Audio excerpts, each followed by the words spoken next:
Bugün Nehil Suresi'nin tefsirinden başlayıp okuyalım. 30 minut yani yarım saat etrafında hatta 40 minut etrafında kitap okuyman.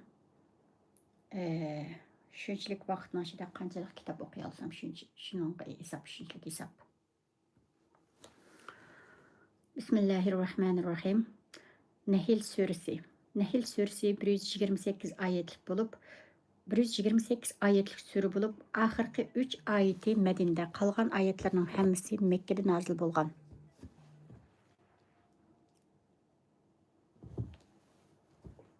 Bu suraning asosli maqsadi ne'mat berguvchi zot Alloh taologa dalolat qiladigan ba'zi ne'matlarni eslatish orqali uning itoat qilishning zarurligini va ne'matga tuzkorlik qilishning yomon oqibatini bayon qilishdan iboratdir.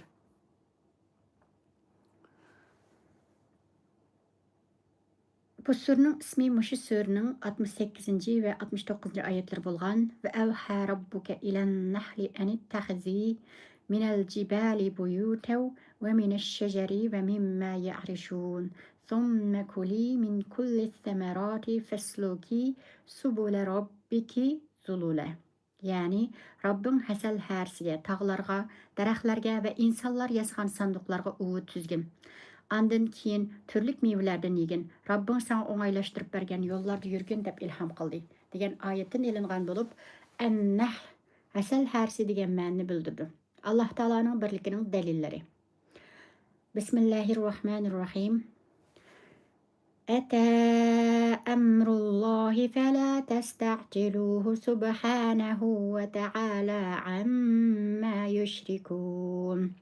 ينزل الملائكة بالروح من أمره على من يشاء من عباده أن أنذروا أنه لا إله إلا أنا فاتقون.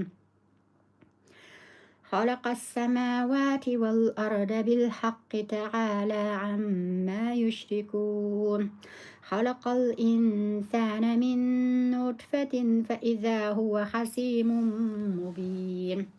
والأنعام خلقها لكم فيها دفء ومنافع ومنها تأكلون ولكم فيها جمال حين تريحون وحين تسرحون وتحمل أثقالكم إلى بلد لم تكونوا بالغيه إلا بشق الأنفس إن ربكم لرؤوف رحيم.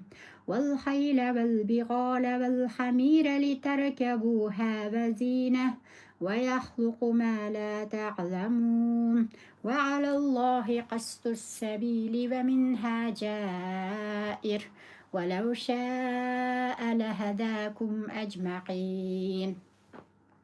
Tercümesi Nayeti şefqatlik tolumu mehriban Allah'ın ismi bilen başlayman. Birinci Allah'ın emri kıyamet çokum kelidi. Şuna onun aldırap ketmanglar. Allah ularına şerik keltirgen narsalardan paktur ve üstündür. İkinci Allah öz iradesi boyunca xalığın bendlerge periştlerini, insanlarını agahlandırınlar ki menden başka hakiki ilah yoktur. Şuna mendilli korkunlar diyen vahiy bilen düşürüdü. Üçüncü Allah asmallarını ve zeminini hikmet bilen yarattı. Allah ularına şerik keltirgen narsalardan üstündür. Dördüncü, o insanı abimenden yarattı. Emdilikte o Allah'a aşkara husumetçi oldu. Beşinci, Allah çarvı mallarını sizler için yarattı. Onlarda yungi ve terisi okşaş, sizlerini ısıtıdığan narsalar ve nesli, sütü, sonki ve kığı okşaş nurgun menfaatler var. Onların göçlerden yeysizler. Altıncı, bu çarvı mallarını keşte otlaqdan qaytırıp kelgen ve ertegende otlaqqa elip çıqqan vaqtыңlarda ular sizlerge güzel manzara ata qılıdı. Yani yettinci, ular yük taqlarınlarını sizler japan müşaqqat bilen aran yetip baralaydigan joylarga kötürüp barıdı. Şeksiz ki Rabbinglar sizlerge nayır şefqatlikdir ve tolumu mehribandır. 8. Allah atni, qıçırni ve eşekni minişinglar üçün ve zinnet üçün yarattı. Allah yana sizler bilmeydigan narsalarni mi yaratıdı? 9. Toğru yol ko'rsatishni Allah öz üstüge algan. Bazı yollar egri boludu. Mubada Allah halisa idi. Sizlerning hammanglarni albatta to'g'ri yo'lga boshlagan bo'ladi. Tafsiri Ata emrullahi fela testa'ciluh degan oyatdagi emrullah, ya'ni Allohning amri to'g'riliq mufassirlar ixtiloflashgan bo'lib, tafsiri Qurtubi, tafsiri Ibn Ashur, tafsiri Tabari, Aysarut tafasir, tafsirul vazih qatorliq tafsirlarda oyatdagi Allohning amridan mushriklar ogohlantirilgan azob ko'zda tutildi deb qaralgan. Shunga ular oyatga Allohning mushriklarni jazolash haqidagi farmoni cho'qim yetib keladi deb tafsir qilgan. Tafsiri İbn Kesir, tafsiri Bag'avi ve Ezvaul Bayan qatorliq tafsirlarda Allohning amridan qiyomat ko'zda tutildi.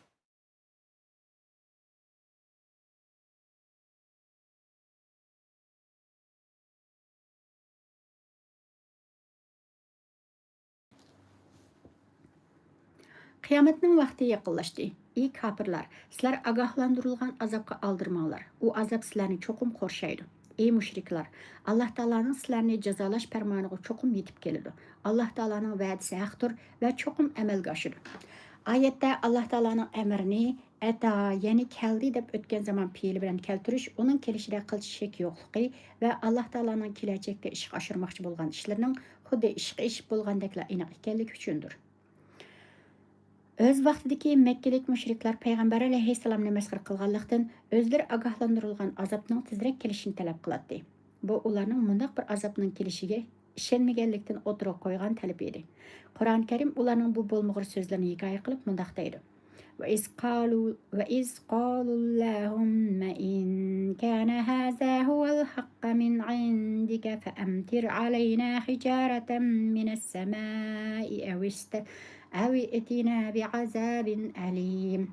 Yani öz vaqtida ular ey Allah, agar bu Qur'on sening tarafingdan nozil qilingan haq kitob bo'ladigan bo'lsa, osmondan ustimizga tosh yog'dirgin yoki bizga qattiq azob keltirgin dedi.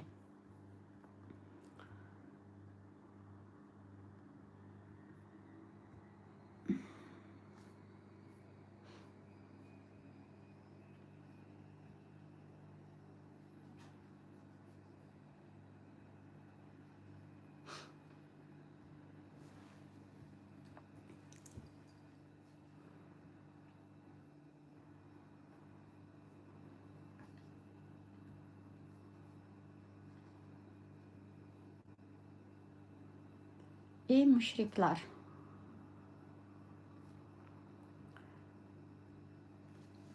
ey müşrikler, Allah Taala'nın sizlarni ogohlantirgan azobi sizlarga cho'qim keladi. Shunga sizlar uning aldirab ketmanglar. Chunki azob kelgan chaqda sizlar qachqil yer topolmay qolsizlar. Alloh taolo birdir. Uning hech bir shirki yo'qdir. Alloh taolo sizlarning shirk qilib olgan narsalardan albatta ustundir, pokdir va yuksakdir. Farishtalar Alloh taolodan vahiy elib tushadi. Oyatda vahiy ruh degan so'z bilan ifodalangan. Buning sababi shuki, xuddi ruh taniga hayot bag'ishlagandek, vahiymu dillarga hayot bag'ishlaydi. İmansız o'lik qalblarni iymon bilan terildirdi. Uni yoshartirdi va hidoyatning nuri bilan parlatdi. أَوَمَنْ كَانَ مَيْتًا فَأَحْيَيْنَاهُ وَجَعَلْنَا لَهُ نُورًا يَمْشِي بِهِ فِي النَّاسِ كَمَنْ مَثَلُهُ فِي الظُّلُمَاتِ لَيْسَ بِخَارِجٍ مِنْهَا. Yani aslida ma'naviy jihatdan o'lik bo'lib, biz uni iymon bilan terildirgan. Uning kishilar orasida yuralaydigan nur bergan odam.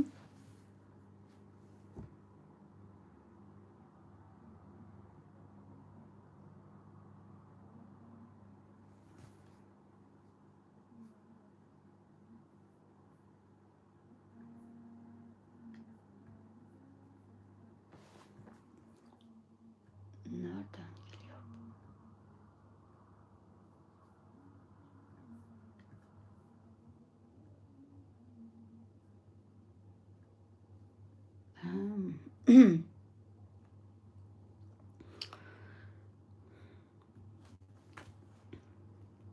Yani aslida ma'naviy jihatdan o'lik bo'lib, biz uni iymon bilan terildirgan, uning kishilar orasida yuralaydigan, nur bergan odam bilan zulmatlar ichida qilib, undan qutulmagan odam o'xshashmi? Shaksizki Alloh taolodan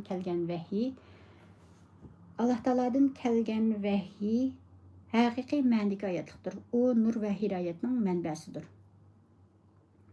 Alloh taoloning osmonlarni va zaminni, shundoqla bu ikkisining orasidagi jimi maxluqotni hikmat bilan yaratganligi, uning yagona iloh ekanligining va cheksiz qudratining dalillaridan biridir. Chunki Alloh taolo bularni bekorga yaratgan emas. Albatta hikmat bilan, ulug'vor maqsad bilan yaratgan. Iymon etgan va yaxshi amallarni qilganlarni mukofotlash, yomonlik qilganlarni shu yomonlikqa asosan jazolash uchun yaratgan. Alloh taolo hargizmi kofirlarning va mushriklarning sifatlaganlaridek emas. Alloh taolo ularning sifatlaganlaridan albatta faktor va ustundir. Ey inson, sen rastlı aciz bir məxluqsan. Sen abi məndən ibarət şu ərziməz bir tamçı sudan yaratıldın. Senin bu bədinin axır tuproq astida çirib töküşüdü. Sen şundaq bir aciz insan turub Rabbinge qarşı çıxıb peyğəmbər bilan jidallaşamsan. وَلَمْ يَرَ الْإِنسَانُ أَنَّا خَلَقْنَاهُ مِنْ نُطْفَةٍ فَإِذَا هُوَ خَصِيمٌ مُبِينٌ وَضَرَبَ لَنَا مَثَلًا وَنَسِيَ خَلْقَهُ قَالَ مَنْ يُحْيِي الْعِظَامَ وَهِيَ رَمِيمٌ.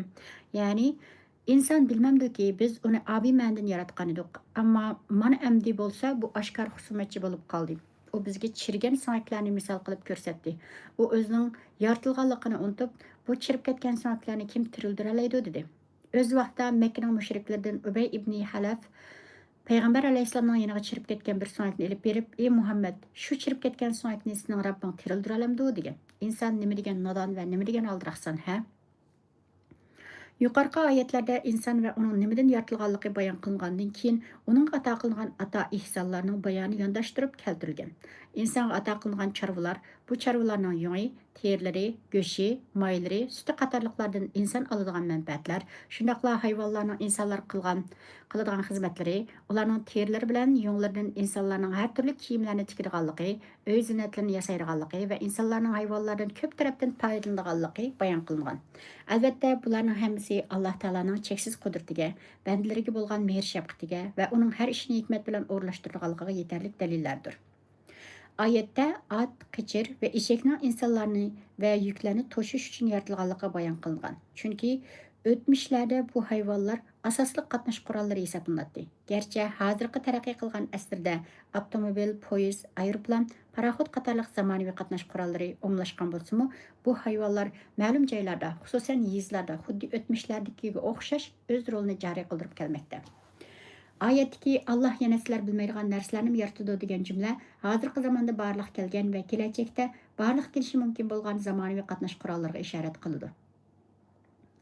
Hidayet faqat Alloh taolaning ilkida bo'lib, Alloh taolo uning hidoyatni xohlagan va uning intilgan bandalariga nasib qiladi. Agar Alloh taolo xohlasa edi, barliq insoniyatni hidoyat qilgan bo'lardi. Lekin u chog'dagi hidoyat insonning ixtiyori bo'lmasdan amalga oshgan hidoyat bo'lib qoladi. Halbuki inson tanlash va ixtiyor qilish haqqiga ega qilib yaratilgan. Shunga u o'zining irodasi va ixtiyori sirtida amalga oshgan ishlardan javobgar emas. Chunki Alloh taolo to'g'ri yo'lga kirib, hidoyat tepish va ozg'unlikni tanlash ixtiyorni insonga bergan. Hamda inson uchun bunga yetarli aql, idrokni va tafakkur qilish iqtidorini ato qilgan. Muhim nuqtalari. Birinchi, Alloh taolaning va'dasi cheksiz haqdir. Alloh taolo keladiganligini belgilab aytgan ish cho'qim keladi. Ikkinchi, har bir payg'ambar kishilarni Allohdan boshqa hech qanday iloh yo'qdir. Allohga ibodat qilinglar deb dinga da'vat qilishga buyurilgan. Har bir payg'ambar kishilarni Allohdan boshqa hech qanday iloh yo'qdir. Allohga ibodat qilinglar deb dinga da'vat qilishga buyurilgan. Uchinchi, Alloh taolaning insonlarga hayvonlarni xizmatga silish, ulardan foydalanish uchun bo'ysundirib berganligi uning katta ne'matlaridan sanaldi. To'rtinchi, hidoyat eng katta ne'mat bo'lib, uning erishganlar ikki dunyolik huzur va xotirjamlikka ega bo'lgan bo'ladi. Alloh taolaning bizga ato qilganlari. Bismillahirrohmanirrohim.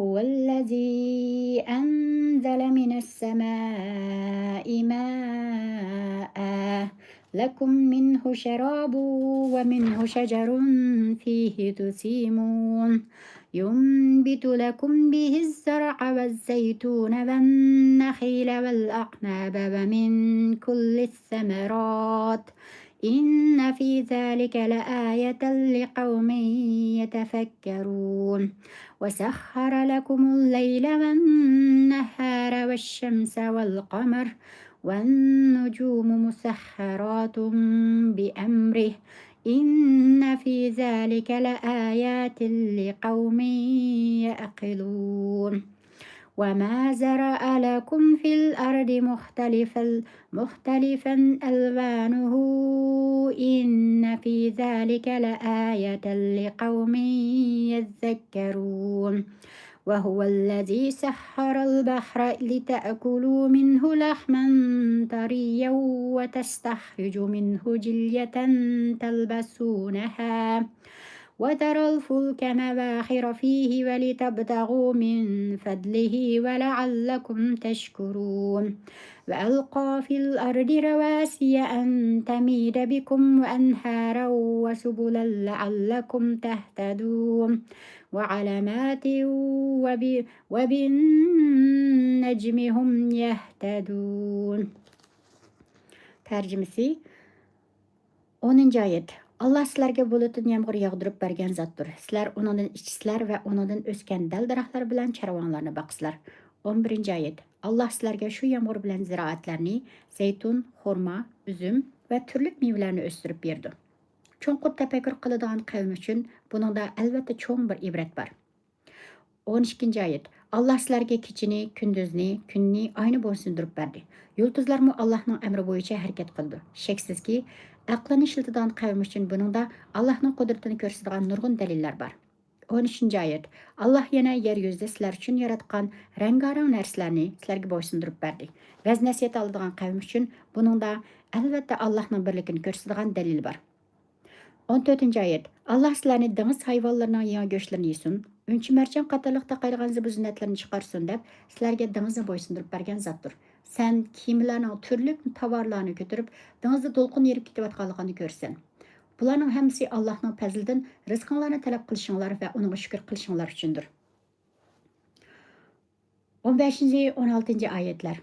Zaminning sizlarni tavritib etmasligi uchun Alloh unga mustahkam tog'larni o'rlashtirdi. Su ehtiyojinglar uchun eriq o'stanglarni, ezib qolmasliklaring uchun yo'llarni va belgilarni barpo qildi. Ular yulduzlar bilanmi yo'llarni tepib oladi. Tafsiri. Allah Taala bizga ato qilgan chorva boyliqlarini bayon qilgandan keyin yomg'ir va ziroat qatorliq ne'matlarni bularga agashtirib osmon, yulduzlar va dengiz qatorliqlarni bayon qilgan. Sizlarning ichishinglar, hayvonlaringlarni sug'urishinglar, o'simliklarni, dal-daraxtlarni sug'urib o'stirishinglar uchun bulutlardan sizlarga yomg'ir yog'dirib berish orqali sizlarni tatliq suv bilan ta'minlagan zot Alloh Taolodir. Alloh Taolo shu yomg'ir bilan sizlarga ziroatlarni undirib berdi.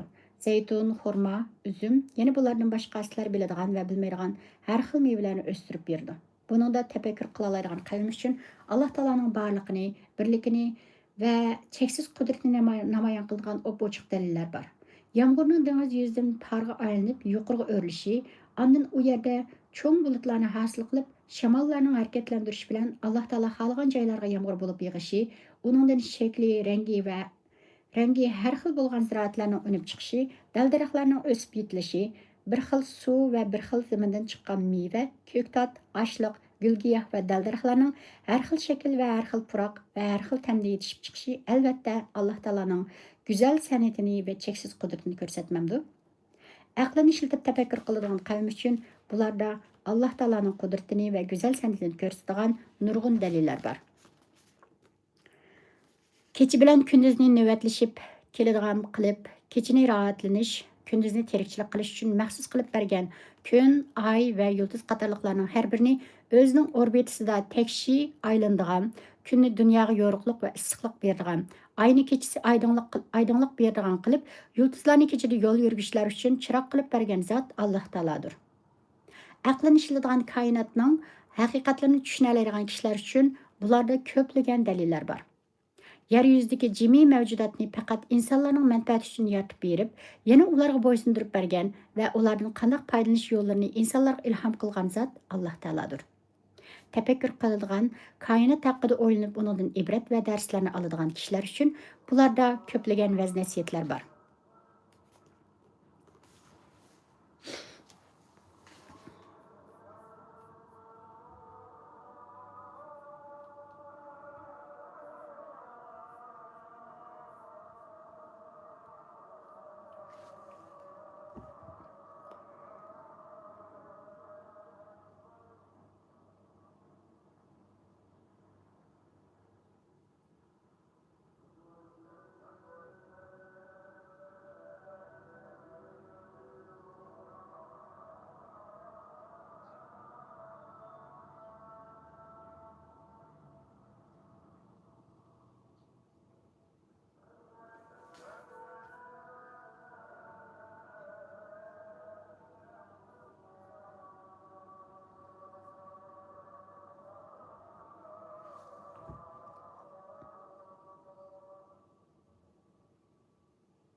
Allah Taala yer yüzünü insanların makallışı ve onunla paylanışı için onlara boysundurup bergendek, denizlerini ve hava boşluğunu onların paylanışı boysundurup bergen.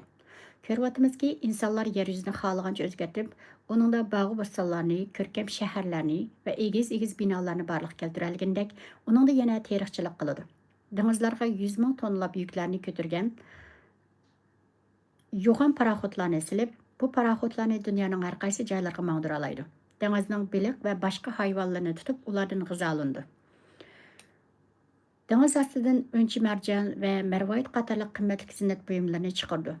Hava boşluğuna aeroplan ve tikucharlar bilen çıkıp yirak joylarga bara alaydı.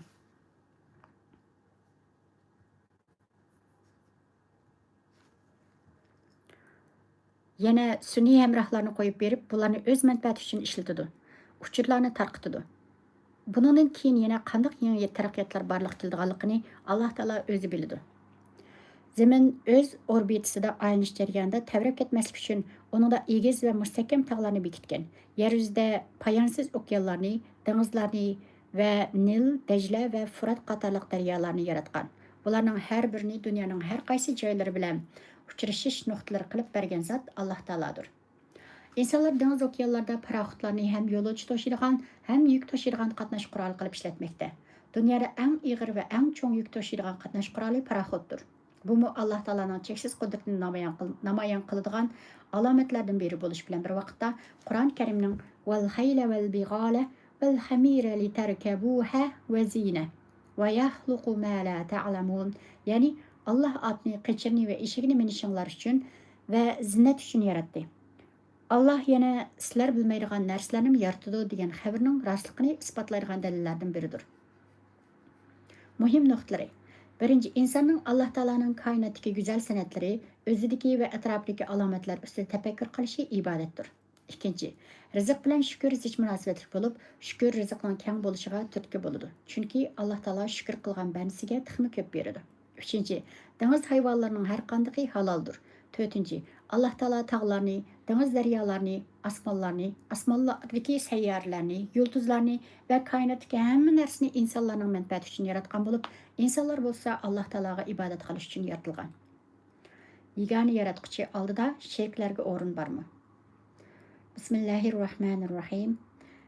أفمن يخلق كمن لا يخلق أفلا تذكرون وإن تعدوا نعمة الله لا تحصوها إن الله لغفور رحيم والله يعلم ما تسرون وما تعلنون والذين يدعون من دون الله لا يخلقون شيئا وهم يخلقون أموات غير أحياء وما يشعرون أيان يبعثون إلهكم إله واحد فالذين لا يؤمنون بالآخرة قلوبهم منكرة وهم مستكبرون لا جرم أن الله يعلم ما يسرون وما يعلنون إنه لا يحب المستكبرين.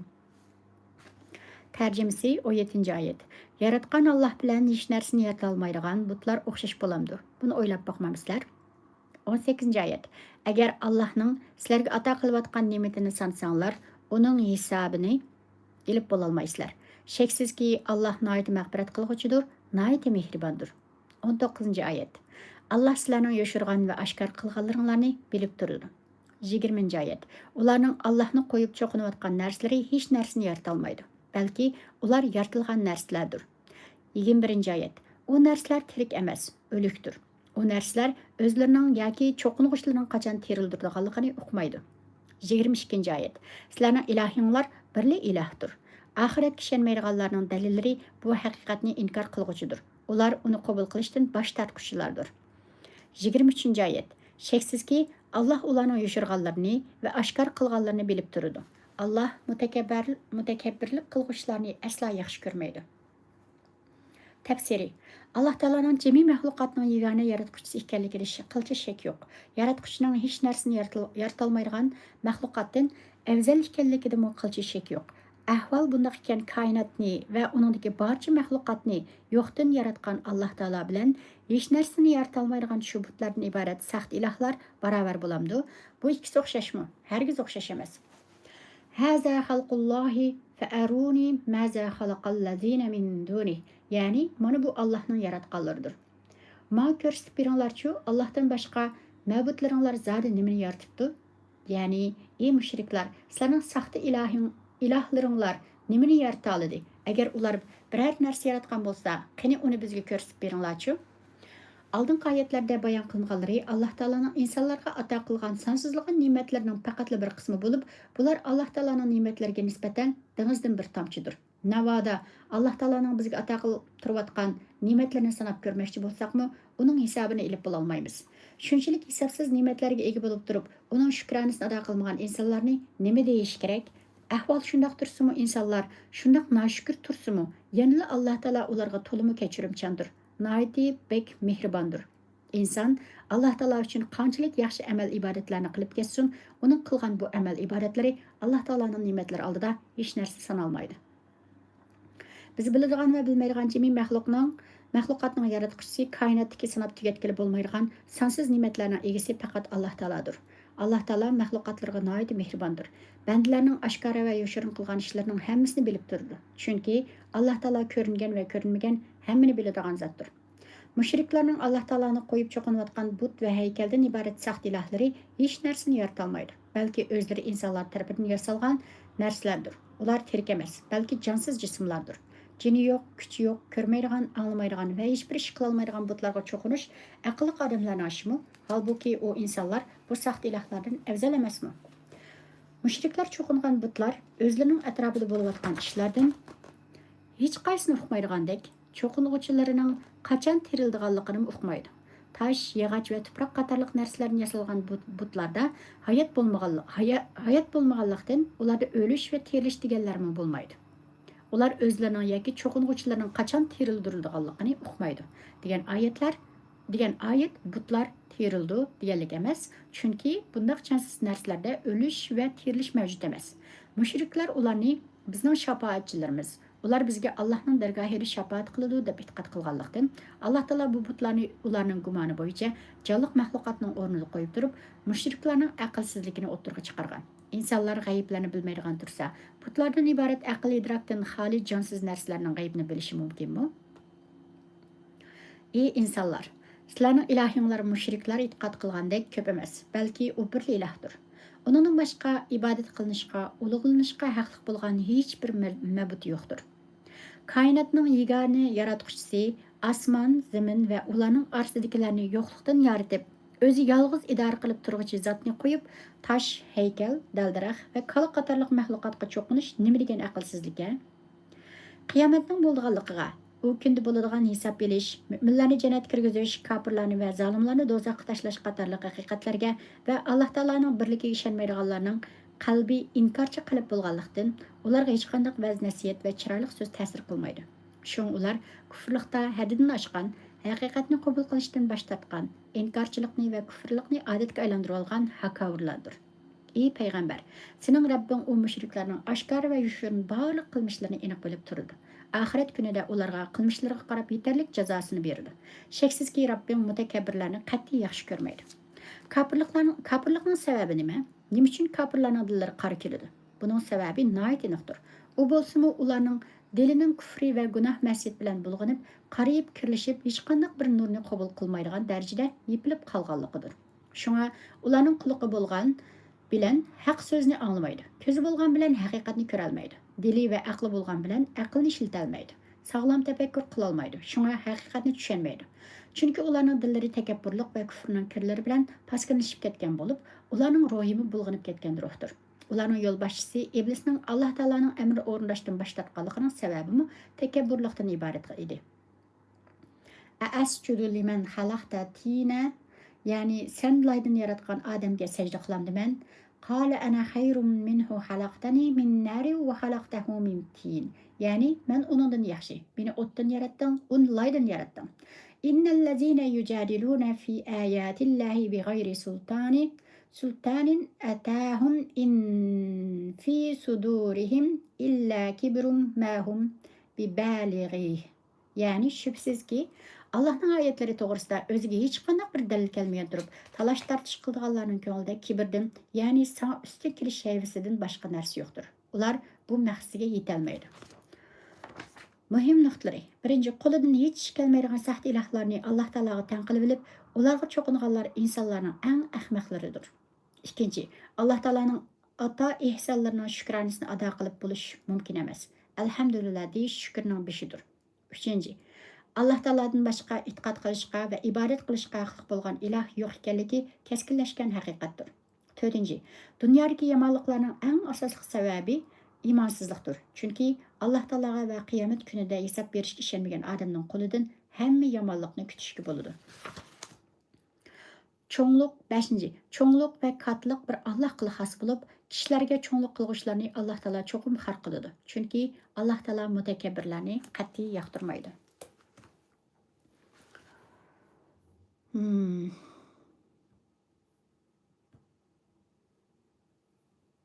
Men sizlarga bir sura qo'yib beray.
وتخرجوا منه حلية تلبسونها وترى الفلك مواخر فيه ولتبتغوا من فضله ولعلكم تشكرون وألقى في الأرض رواسي أن تميد بكم وأنهارا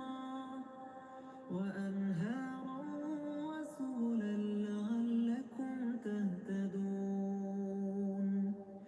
وعلامات وبالنجم هم يهتدون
أعوذ بالله من الشيطان الرجيم.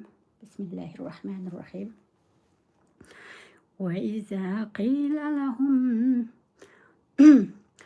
وإذا قيل لهم ماذا أنزل ربكم قالوا أساطير الأولين ليحملوا أوزارهم كاملة يوم القيامة ومن أوزار الذين يضلونهم بغير علم ألا ساء ما يزرون.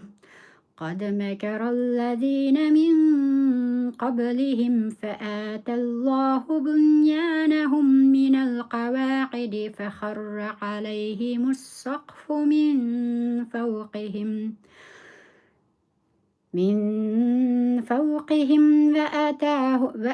وأتاهم العذاب من حيث لا يشعرون.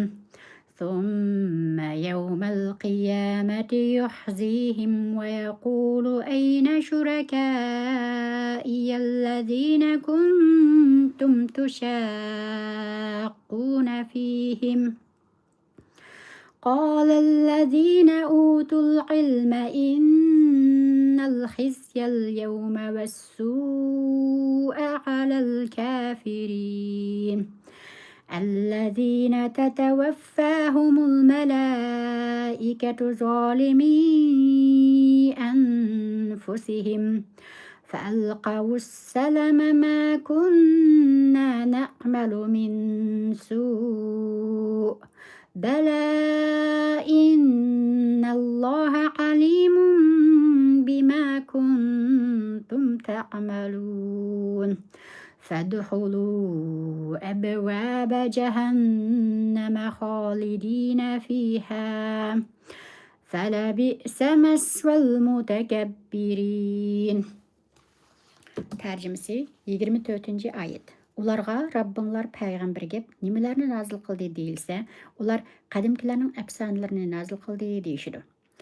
25. ayet. Ular qiyomat kuni o'zlarining gunohlariga to'liq javobgar bo'lishi va nodonlikdan o'zlari ozdirganlarning bir qism gunohlarini ustiga elish uchun shundoq deydi. Agah bo'linglarki, ularning ustiga yuklab olgan gunohlari nima degan yomon. 26. ayet. Ulardan burun o'tganlarmi o'z payg'ambarlariga hiyla-mikr ishlatgan edi. Allah ularning hiyla-mikr binosini talto'kis gumron qilib edi. Bu binoning o'g'isi ularning ustiga tushdi. Azob ular o'ylamagan yerdan keldi. 27. ayet. Ondan keyin Allah ularni qiyomat kuni rasvo qiladi va ularga mening sheriklarim qayerda? Sizlar ular to'g'risida payg'ambaringlar bilan munozirlashyaptinglar-ku deydi. Ilm egalari bo'lsa, bugun rasvolik va azob albatta kofirlarga tegishli to'g'ri deydi. 28. ayet. Ular kufrlik qilib, o'zlariga zulm qilayotgan paytda farishtalar ularning jinini oladi. Ular biz hech qanday yomon ish qilmagan edik deyishib, bo'ysunganligini bildirdi. Undaq emas. Shaksizki Allah sizlarning qilmishinglarni to'liq bilguchidir. 29. ayet. Sizlar mangu qoladigan jahannamning darvozalaridan kiringlar. Mutakabbirlarning turar joyi nima degan yomon? Tafsiri. Axirat kuniga ishonmaydigan kofirlarning dalillari inkorchi, o'zlari mutakabbirdir. Ularga Rabbinglar payg'ambarga nimalar nazil qildi deyilsa, ular masxir qilishgan holda qadimkilarning afsonalarini nazil qildi deyishidi. Bundaq degan kofirlar o'zlarining barliq qilmishlariga to'liq javobgar